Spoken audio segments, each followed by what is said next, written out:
Hello and welcome back. This is now round 4 of the PeaceBridge 2025 tournament, presented to you by the OverPower Mountain podcast.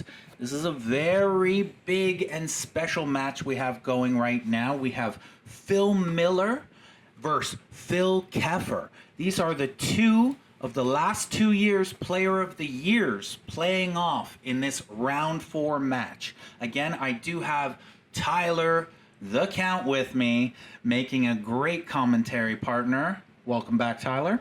Hey everybody. Yeah, we got the Battle of the Phils happening here, so this should be a good one.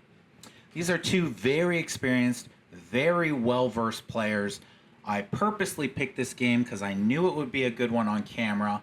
With Phil Keffer on your right-hand side, where he is playing Old Magneto, Inhumans, Merlin from ERB, Silver Sable, Event Horizon, Onslaught Citadel, and AOA as his event set. On the other side, on the left, we have Phil Miller playing Hercules from ERB, X-Babies, Beast the Brute, Old Spider-Woman, Dracula's Armory as the home base, Hellcarrier looking for a second 8 on his team, and Fatal Attractions as his event set.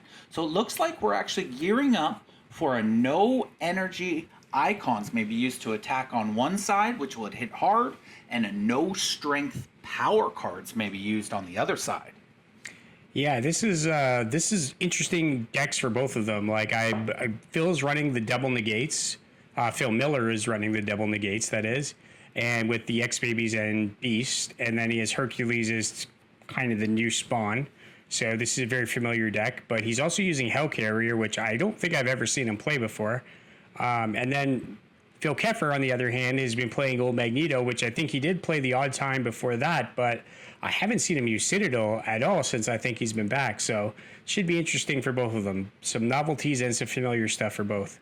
So again, yeah, both playing new styles of deck, but with old familiar tones. Now, first rounds being very important in most games. It looks like Philip Keffer on his side has a few events and is just deciding which event to use at this moment in time. Of course, remember again, when you have Event Horizon, you will redraw for all events played, not just the first one. Making a big decision here in round 1. Of course, again, picking Merlin as his ERB and Phil Miller picking Hercules as his ERB. So you can see ERB characters starting to creep into the Legacy format. And it looks like Phil Keffer just drew another event, and he played the Time Warper, which is both players can place a card or take a turn. So this actually allows you to place cards during the battle, which is kind of interesting. This is unique. Now, as you can see, had 3 events, getting to redraw for all 3. Now, a unique thing with Event Horizon as well, if you go second in the first round, you have to remember there is a mulligan rule. A unique thing that happens with Event Horizon is you actually get to double dip based off this new mulligan rule. And that means in Phil Keffer's situation, I believe he was first, but if he were second, he actually would have got to redraw for all of those events and then got to redraw an additional one for the duplicate of the event itself. So he actually would have had 9 cards at the end of this round. Yeah, you're actually rooting to draw a duplicate on that last card if you're going second. And as you can see, both of them very familiar players, very friendly with each other, smiling, getting ready. The game's about to get serious, and we get some placing. Now again, this hand can be played very differently with Time Warper on the table. Phil elected to place a card first off as he went. Yeah, I believe there was some debate as to whether or not there's a normal placing phase, and I don't know if they just elected not to place during it, but I believe there is still a placing phase, and you have the option, and then you continue to have the option throughout the battle. So I'm curious to see which. So Tyler explaining to you that you could have actually placed out everything you wanted and just take turns for the rest of the battle, or you could have held all your cards and used the Time Warper as a turn or a placement. But you still had that initial placing phase where you could have placed as many cards as you truly wished. And as we see, we're starting to go, oh, a play has been made. That's a 3 ally coming across the board. No show of what the special will be on Phil's side as of now.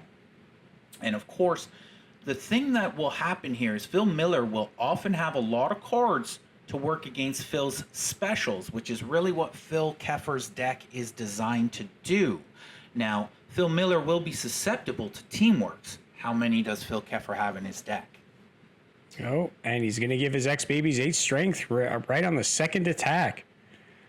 Now, this being huge, as you notice, Phil Miller does not have a second 8 stat on his team. He does now. Ex-babies are now 5-5-8-1 due to the Hydra defense card from MOE that boosts their stat from the stat that you defended.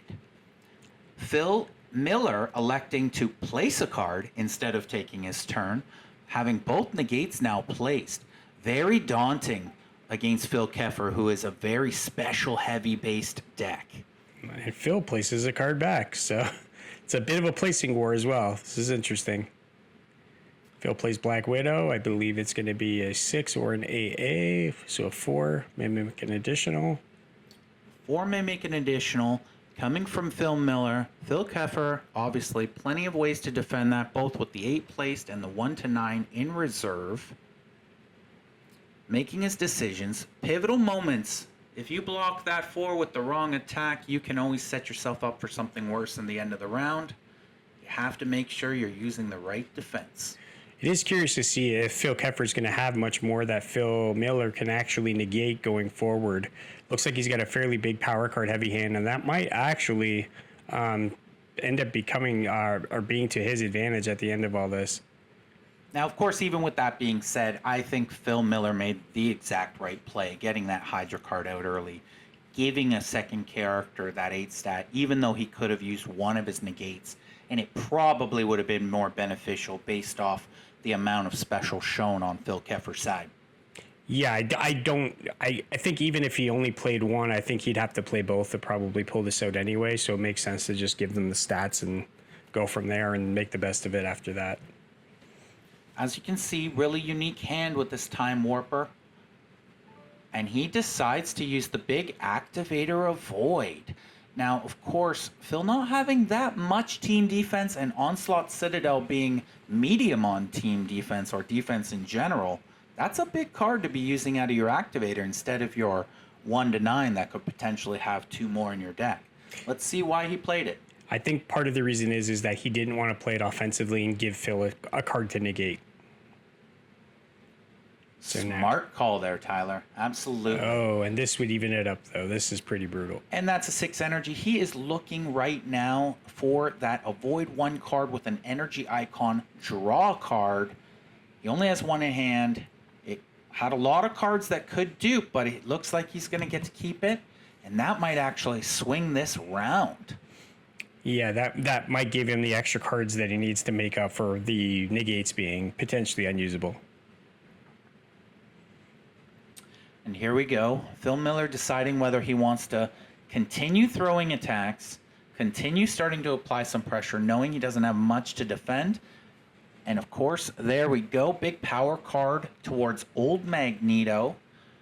Now, Phil Miller deciding to aim his attention towards Old Magneto, who probably has most of the gumption on Phil Keffer's side, with Inhumans still providing a few big specials themselves. Yeah, it seems like he's got a lot of multi-chains and a lot of big attacks, but it's interesting choice going after Magneto. I mean, he also can't defend with certain cards if Phil's got intellect power cards, but he probably doesn't have that many given the fact that he's playing them. As you can see, both of these very experienced gentlemen understanding that the first round in an overpowered game is often the most important round. We are clicking down about 8 minutes just on this first hand alone. Now, Time Warper has provided a unique strategic way to it, defended with the 1-9 from the back. looking like he wanted to keep that defense just in case as well. And like you said, not wanting to have the Holocaust having to go forward. Now, that goes over top. If he does not have another defense, it looks like that is a 9 total. No, that would be an 11. And he plays protective plates. Or a 10, I believe. That was a 10. That was a 7. And Phil Keffer having 2 major big defensive cards in his first round. And they tie. Which seem very vital to create a tie. Now, of course, Phil Keffer holding on to his 8, allowing, hopefully, to not redraw one, and hoping Phil Miller redraws one of those 1-9s on the Spider-Woman reserve, which would have just been the card exchange that would have happened. They both decide to go in. Phil holds 1 card placed. Phil Miller holding 3 cards placed. An event has been played. A duplicate event was drawn. And that is no strength power cards maybe played this battle. This feels like the card Phil Keffer would really need in this moment to potentially have a huge swing. Oh, wow. Phil Miller with 3 discards. Thank God he had those few cards placed. This might just even up. You can see the big grin on Phil Keffer's side, knowing that advantage is falling in his way, especially on a tied first round. This is going to be worth some venture here in Battle 2. Yeah, this is a big deal. This is a big event. I mean, this could affect everything above us. I mean, I believe it's 6 or higher in Phil's deck if he doesn't have any power. He may potentially even have a few 5s in there as well, depending how he's running it. I can see 1 strength power card in his hand currently, and of course, I do not believe he's going to have fuel for that teamwork. Now, Phil Keffer, being a great player, is going to start to read the board across the table and realize the last 2 cards Phil Miller placed, he may not actually be able to play. What's interesting, too, is I'm pretty sure if you have a special card that acts as a strength power card, you also wouldn't be able to play it through that event. So right now, yes, you probably are correct. Things like the Robin Hood 5. the Zorro 5, yep. Would be things that would be not playable, or the new ERB Robin Hood 5 as well, as they do act as power cards. Now, it's a unique idea with those because it's a special to start, but then a power card when played. However, still having the initial special attribute while it's placed. Yeah, I believe that would be similar to how an activator is affected by the no specials. It begins as an activator and then eventually ends as a special, so therefore it would still be clipped by an event that reads no special cards may be played. So now, Phil Keffer looking across the board, starting to count up the cards, realizing that his event has not hit as hard as he truly wanted it to, pulling a lot of big specials from his side, and of course Phil Miller from round 1 having those 2 negates just dauntingly placed on each side of Hercules, ready to avoid both that 11 any power and that multi-8 should it have to happen on the other side. Phil Keffer reaching for cards, venturing an additional 2. No, an additional 3. You are correct. Oh, and a huge discard there on the Hercules 7 duplicate coming across. Venturing 1 more on Phil Miller's side because he has to at least venture 1 in a round. And this round might actually be pretty pivotal. Let's see what can happen. I think Phil Miller has a chance if he plays things properly. Oh, wow. We have a Medusa played, so Hercules can't attack. That is a big deal because I don't believe, other than the X-Babies might have an attack, but, and I don't believe Phil's going to defend this. I think he's going to try to play the KL. Oh, no, not even.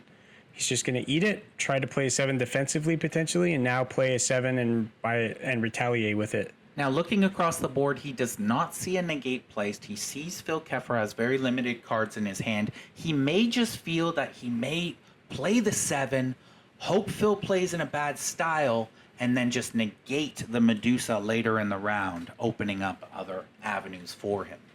Of course, Hercules, not the character you want him not to attack, as he has a lot of firepower to come.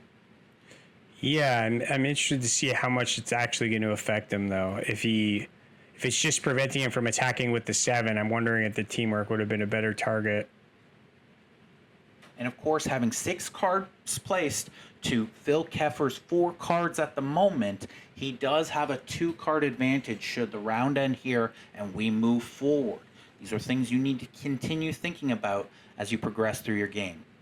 Keffer playing another placed card, giving that advantage as long as Phil Miller does not play anything from his placed stack.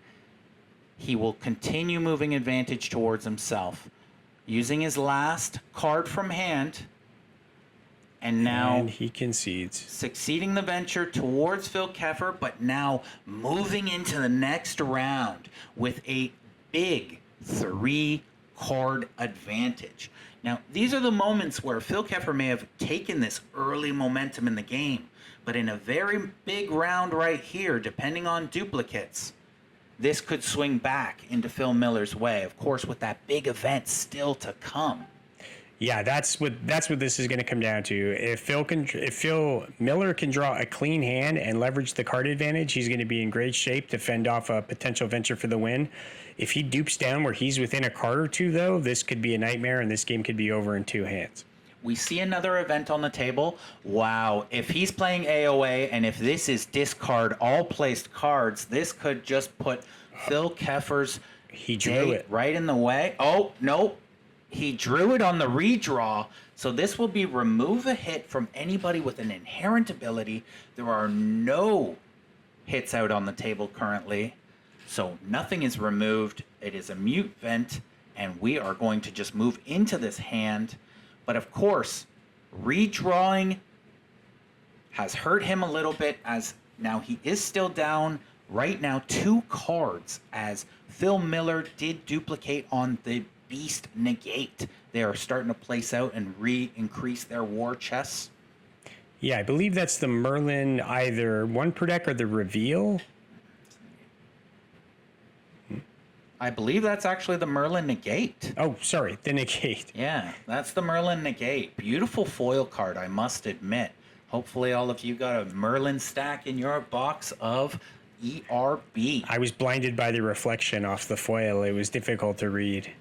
So, of course, now Phil Keffer on his side placing a lot of special, not really placing down the universe cards that would actually really penetrate Phil Miller's deck. He's going to have to push through with either just straight power cards, which will be very hard to get through the armory, or these big specials. Well, of course, seeing 2 negates placed since the first round has just been daunting to play. Looking as we get placed out here, looks like we have 8 cards on Phil Miller's side to 6 cards on Phil Keffer's side. Phil Miller getting another 9th card down. That's big placement. That's a lot there.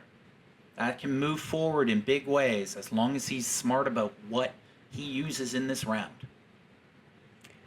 Yeah, this is interesting. They both have quite a few cards, but I think that Phil has just too many at this point. And I'm curious to see if Phil Keffer is going to stick around to try to get him to exhaust some of those resources before he proceeds to the next round. Phil Miller having that bigger war chest at the moment, with, of course, a couple of universe cards getting down that it looks like Phil Keffer on his side has not been able to keep up with. Now, of course, 10 cards being placed on Phil Miller's side. If he can get this round both in his advantage and moving forward, holding on to that war chest, it's going to be hard for Phil Keffer to finish out this game. And Keffer winning last battle, he will have initiative this round. It looks like a post is being played. Probably the multi-4. No, not affected by events. That is that could be a game changer, but I don't think Phil Miller's going to let that through. There is 0% chance that Phil Miller should allow Obfuscate to play here, knowing his big no energy icon event is still up in the air. Quick use of it, one of his 2 negates. Very curious he played the Beast one after duping it as opposed to the X-Babies one, so I'm wondering if there's a rationale for that, or if I missed something with my count versus his. You never know. When you're playing a dual negator, oftentimes we'll load one negator over the other. So he could potentially have more beast negates in his deck than he does have True. X-Baby negates. So here we go, another classic moment. As we've been saying, nobody wants to allow Stars and Garters to get into play because of its versatility. Getting negated defensively there, jockeying back for the initiative. Let's see how Kefir approaches this now. He does have a 3 intellect sitting on the Inhumans. Not daunting at this moment. And he concedes. Concedes, looking to hopefully hold on to some of his card advantage, knowing that the next card would have had to have been a placed card that he had to play. I am wondering if he's using the discard all place teamworks event too, and he might be looking to draw something like that to help even out the cards. We're not that far behind. Now, Phil Miller does only have 7 cards placed to Phil Kefir 6, so it will come down to discards as we move forward. But of course, remembering Fatal Attractions and that event. There it is. I can't say that that was timed perfectly, but that was about as perfect as it gets. And with that event coming into play, Phil Miller probably... one discard to 3. However, even with the massive discard swing like that, on Phil Kefir's side of the board, he is only showing 2 placed cards that can actually be placed this round. He is now showing both a discard and a card. Well, what's that devastating has to be discarded. What's devastating about what Phil Miller just discarded is I believe he can't place his last 8. And now I'm just going to say on a quick side note, Phil Kefir discarded the Merlin 4. Now, I believe in his mind, unless he has a duplicate Yes, in his that's hand, he was able to actually keep that. Now, due to the new discarding rules that are in play for Overpower, just because you have that card in your hand, it is not an unusable. Unusables have a new definition rule. And of course, that is Tyler, if you don't mind chiming in with the unusable definition rule. yeah, I mean, the easy way to think about this is that all events that affect that restrict cards in this way, like the no energy icon, treat them as if they say the text affected cards are not discarded at the end of the text of the event. So in this case, Phil Kefir would not have to discard that Merlin 4 because it's not affected by, or it's a card affected by the event, which does not have to be discarded. A discard falls exactly as Tyler mentioned, and it basically, you only ever discard the card from your hand if it is completely unusable, aka if Merlin was dead. That would actually be the only way that you would actually have to discard that Merlin 4. He would have actually been able to hold that in this hand as a bluff. And sometimes that's the difference between someone conceding or someone sticking around. So it can be a big deal. Well, you could imagine right now if Phil Kefir had one more card in his hand, it might make Phil Miller not push as hard as he generally would. Phil Kefir venturing 1. He is getting from the Merlin inherent ability, the ability to look at the top card of his pile and draw pile and put it to the reserve. And it looks like Phil Miller ventured everything he had in the top, which was 4. Sorry, he ventured 2 from the top, moved 2 from the bottom back into the reserve mission pile. Phil Kefir holding a boatload of specials, which he could not place. I do believe Phil Miller is out of 8 power cards, though. That was a brutal discarding all your 8s that way and not being able to place your last one because you placed a 6 earlier can be pretty devastating. So unless he's got a 4th 8 in his deck, that'll be it. And it's almost like he's playing max 7 for the rest of the game. And let's see if your prediction comes true and if that is no Teamworks that's about to be flipped. It is. It is. You know, it's funny. We are recording these after the game, but we are watching this live as if we've never seen it. So we are calling a lot of these things out as they are occurring before you. Big event play. This is probably Phil Kefir's one way to really swing back into this venture. Of course, I think he just discarded 2 negates, which is, again, what just happened to Phil Miller. So this has been a brutal game for duplicates for both of them.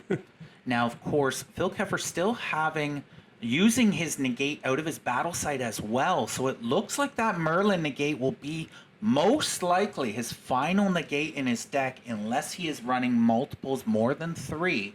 So he will be at a restricted negating pressure. Now, of course, Phil Miller's side not having overly too many specials, but we have not seen those 9s coming out of either Hercules or Beast. And with all this pressure of Teamworks getting mounted, he might just try to hold tight and keep this war chest moving forward. As, of course, he can't use it this round, but next round it will be devastating. Yeah, the big thing that Phil Keffer is going to want to negate will be the Hydra OPD, or even one sneaky play you could make when someone increases their X-Baby's power grid that way is if they ever place a power card higher than 5 that the X-Babies can originally use, and you negate the special while the power card's placed, they essentially lose that power card for the rest of the game because it will dupe and the X-Babies can no longer play it. So I think that'd be difficult to get through, just given how many Phil Miller negates he's gonna how many negates Phil Miller is going to have. But that's what I'd be looking to negate: Hydra first, and then that second. Now, of course, that Hydra being so versatile right now, as there have been a ton of cards coming out of Phil's deck into his dead pile at this point in the game. So it looks like we're at a 2 venture from Phil Keffer and maybe 1 from Phil Miller's side. So they are holding. They are really trying to play this game out. This is not swinging heavily one way or the next. This is going to come down to some play. Yeah, the events have kind of kept them both in check. Each time one of them is able to run away with it, an event pops up and kind of checks them and slows them down. And we have a 3 energy Franklin Richards ally thrown at the Inhumans. It looks like Miller has changed his directive and is starting to approach and attack the Inhumans, maybe noticing that a lot of the Magneto cards have already seen play. And that is the follow-up with the 9. The 9 from Hercules. And I believe that's for the KO. And we are getting an acrobatics. Or an avoid fighting. That's a big one to avoid. No, he plays acro.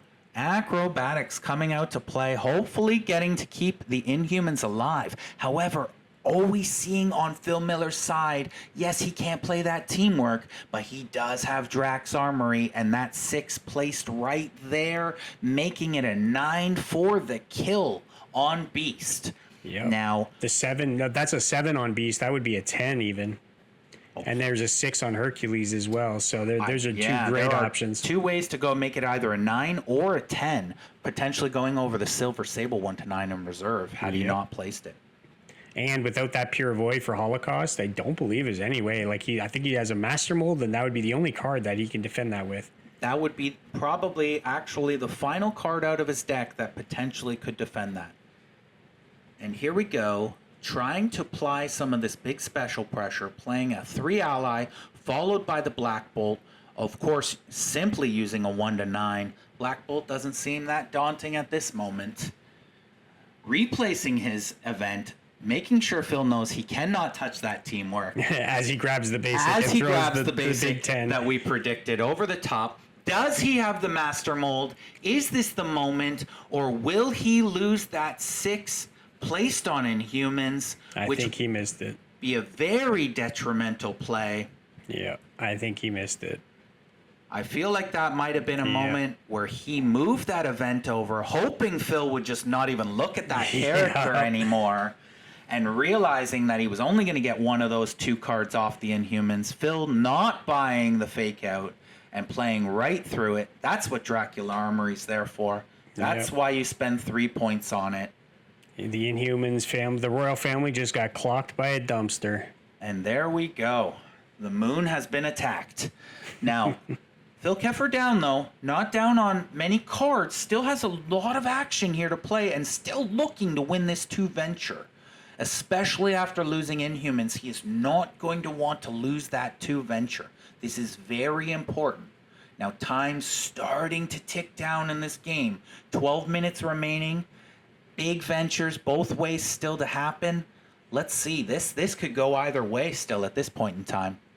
I think he's going to actually get Phil Miller to spend a lot of resources here. So That's what I think he's going to look to do to try to even things up. And I think he sort of has to sort of try to get back that war chest down and have a potential as this game starts to move into the later battles for potentially either a tie or a big push one way or the other. I believe he just played the Hydra OPD to negate the 4.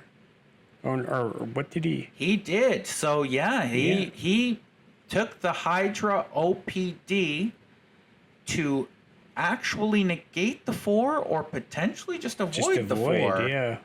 Now, the negate would have been the smarter play as one of those Merlin negates was in the dead pile, thus ending the chain right there, not allowing Phil Keffer to play another attack. However, maybe Phil Miller trying to actually get the cards out of his hand played.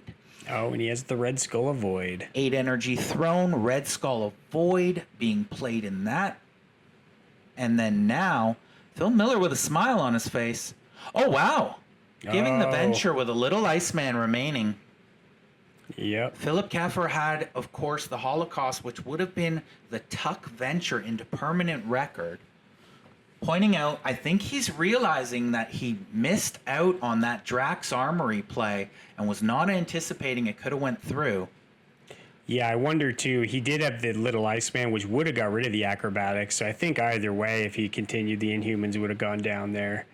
Yes, the little Iceman would have actually came into big play. Now, Inhumans, we have only seen Gorgon and Black Bolt, so there are quite a few Inhumans cards still remaining in Phil Keffer's deck. We have to save the world. You draw, I draw, you discard, I discard. That's quickly becoming one of the better events to use because there's just so many cards that so many of the new characters have that either discard or draw cards, and being able to protect yourself for one battle from those cards is a big deal. And a lot of people playing in their battle sites avoid draws on their teams, avoid draws, or Colossus drop 3s. These cards can swing games, but of course, if you have to save the world, it swings it both ways. Discarding the big Inhumans 9, and it looks like he discarded a Captain America on Phil Miller's side. So with placing cards being 4 in Phil Miller's world, and now, of course, 4 in Phil Keffer's world, 5 the other way. This is a really tight game as we're getting here. Finding another discard in his hand, placing a teamwork, finally getting a little bit of teamwork juice on his own side as Keffer starts to approach this end game.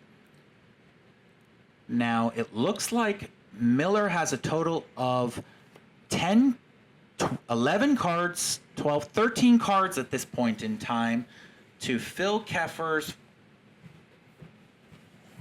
10 cards. So it looks like we're having a Phil Miller 1 card advantage in this current round. Looks like Phil Keffer's totaling it up himself right now, and he's going to come to the same realization he is down a card.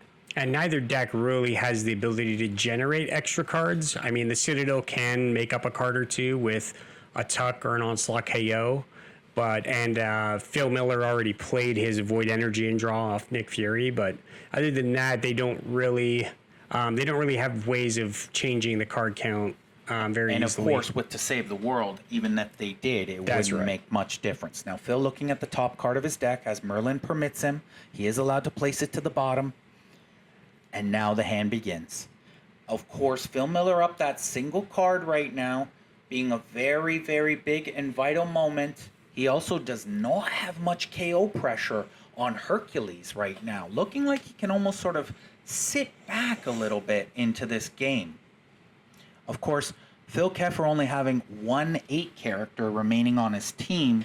So I'm assuming at this point Phil Miller's going to very much put all of his focus on old Magneto, trying to destroy the grid of Phil Keffer.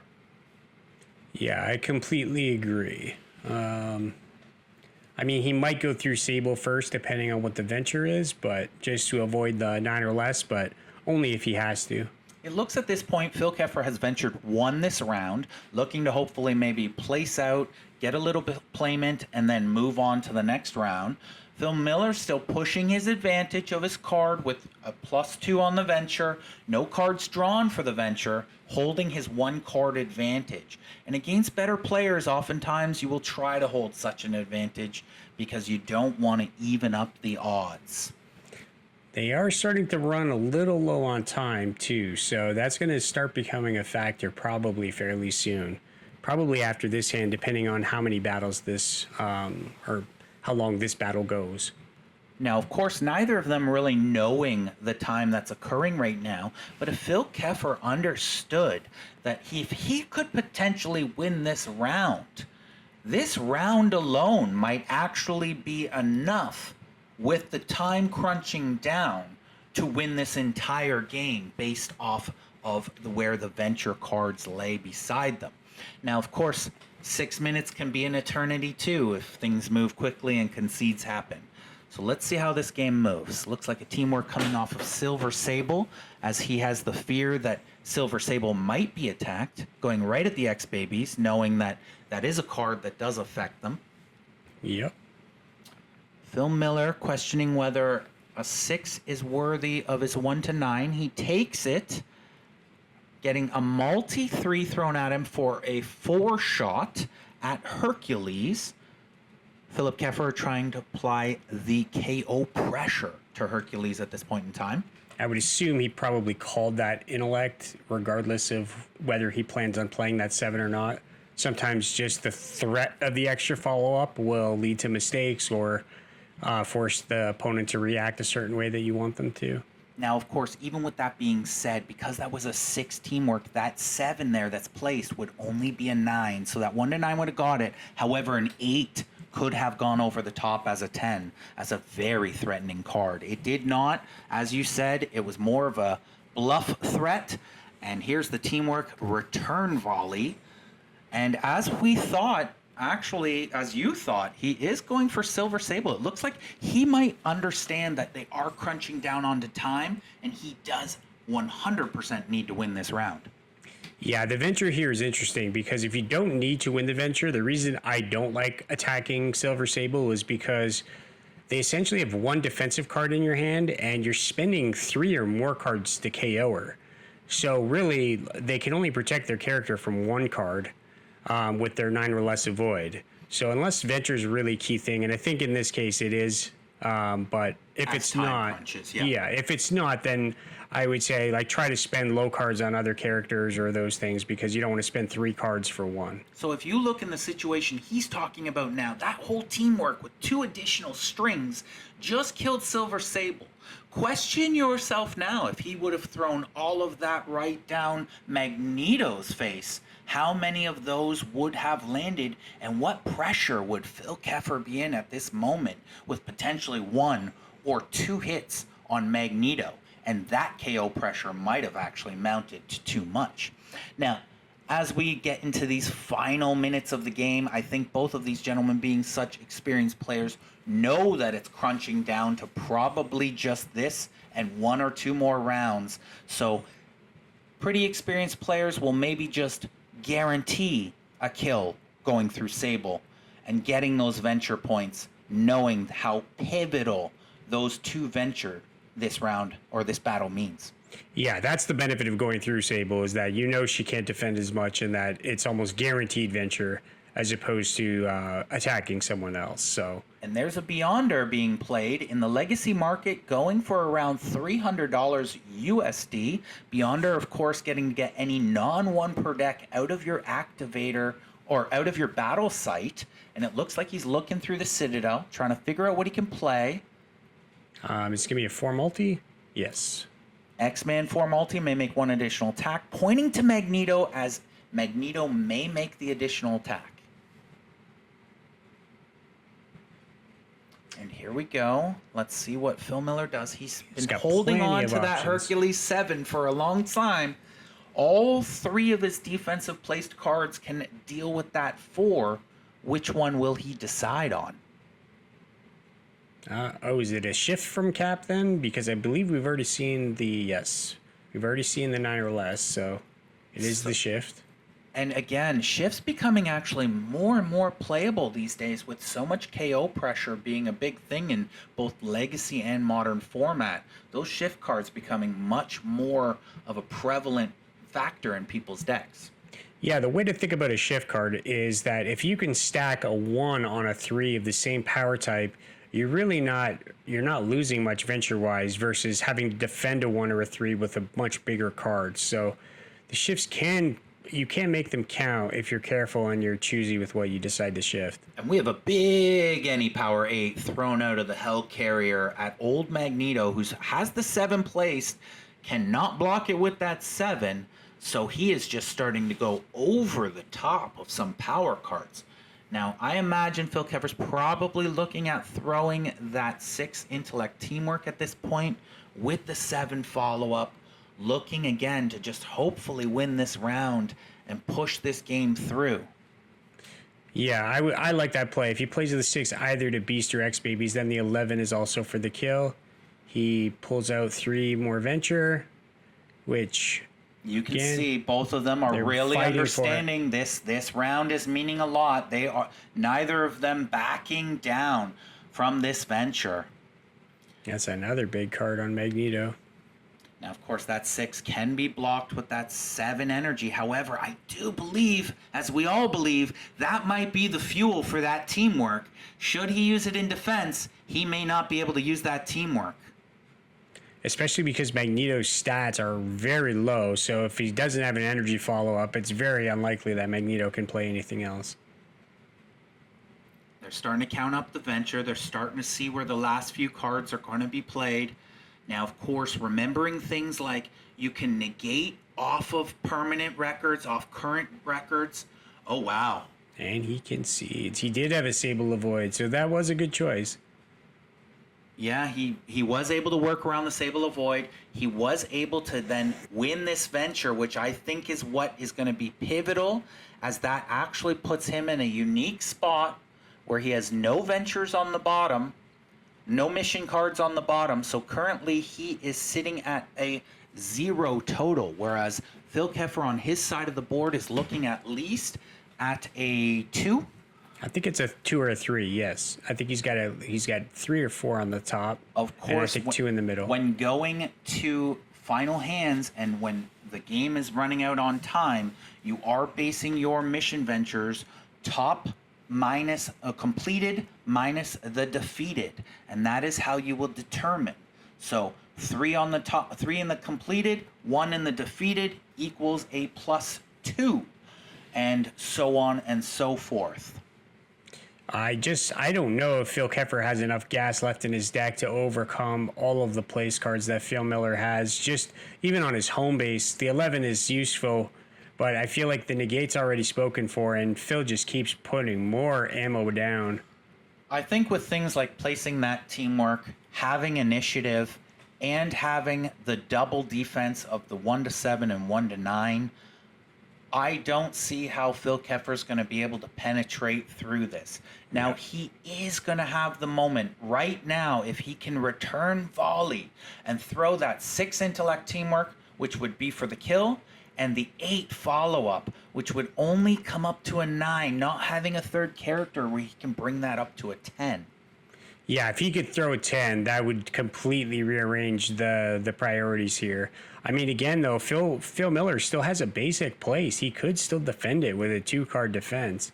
Now, of course, I think one of the most brilliant pivotal plays that we probably saw in last round was Phil Miller jockeying that 4 multi over to another character, not only because it was a kill shot, but even if it wasn't, it would have put the total up to 10 points, making that Magneto 11 an instant kill. And him running out of defense, he might be looking. Now, it does say last hand on your screen, friends. They may know it's last hand, and they may be acting accordingly, or our timing might be slightly off, and they may have one hand after this. So we will go flowing through the game as we are watching this essentially live with you at home. Yeah, and right now I think this is fairly one-sided. I think Phil Keffer is going to have some real miracle cards in his hand. I'm fairly familiar with Citadel. I don't know if he's going to have it right now, and with a negate place, Phil Miller is going to be able to counter most of that anyway. I honestly think once he was able to get that X-Babies up to an 8 strength, this game just started to sway as he no longer truly feared losing Hercules. And it looks like on Phil Keffer's side, he just didn't have enough universe cards to penetrate the negates on Phil Miller's side, as all his specials seem to just be null and void. And that is the trick. If you're playing against a lot of negates, the answer is teamworks and power card attacks and things that they can't negate. We have a 5 multi coming, as you can see, putting all of his thoughts onto Old Magneto, trying to get rid of the 8 stat. And Phil Miller, of course, having that war chest mounted up, whether it be this hand or next, this is probably looking like it's starting to fade one way. Yeah. Yeah. And defending, of course, that off the top. Phil Keffer deciding what to do next. I mean, I don't think Phil Keffer can even stop that 9. So even if he lets one, he has one shot at negating it, and that's about it. But and I think at this point he's realizing if he doesn't play that teamwork with that 8, he will not get that teamwork off. And he is hoping, I think, right now to throw the teamwork, throw the 8, hope that Magneto does not die on the next volley attack, and then throw the 11. yeah, I think even if he can use up that Spider-Woman avoid, that's a plus with the 8 recycling and the special card being used forever. And this is just looking like it's almost becoming textbook at this point in time. Here we go. I didn't even see the attacks on the home base as well. Cheshire Cat coming up, may make one additional. You do not have to declare. And that's the 6 fighting from Hercules, or sorry, 6 combat from Hercules. Big Stick, I think it's called. I think it is Big Staff, Big Stick. Yeah. And let's see how old Magneto deals with that big stick getting swatted at him. I mean, it's not metal, so it's gonna probably hurt him. It's good. Yeah, It's a metal stick. He could handle it, but he slammed down on his Merlin negate, wondering if this is the moment that he has to play it, knowing that he can't block that 9 afterwards. That is only defense for that 9 sitting on Beast. and he's probably gonna have to throw the 11 now before he loses them. That would be my guess. Or if he's able to concede, probably just concede here. Now, of course, being either last hand or last hand to it, he always playing the 5 energy. If successful, he gets to remove the hit. Ugh. And of course, as we just mentioned, Phil Miller having those negates. Phil Keffer realizing that was his last shot for the game. Yeah. And that is it, friends. It looks like that was a very tight game between the two of them. Events holding each other into check. Looking like Phil Miller between getting the X-Babies boosted up and being able to say, I have now a second 8. You can kill Hercules. I'm not stressed. And having the defense for all the specials Phil Keffer could throw at him seemed to be enough to get this game won. Final thoughts, Tyler? Yeah, I think losing the Inhumans was the turning point in this game. I think that not only was it a surprise, which is never good, but it also limited Phil Keffer's ability to keep up on place cards.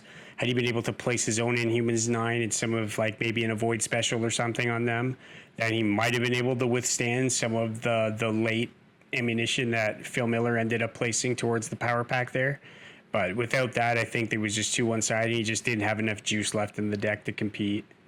So always remember, when you put out acrobatics, you look across the table and see if Dracula's army or Spartan training ground is there, and understand they can still be returned fire at you. It's not just teamworks and allies anymore. Of course, this has been round 4. Both of these gentlemen now fighting as they continue on into this tournament. I believe at this point, Phil Miller is sitting at a 3-1 record, and Phil Keffer is sitting at a 2-2 record at the moment. So, of course, Phil Keffer pushing to get into that top 8. Phil Miller pushing as well, hoping not to lose another battle. Thank you for joining us round 4. Thank you, Tyler. We will see you in the next round. Thanks, everybody.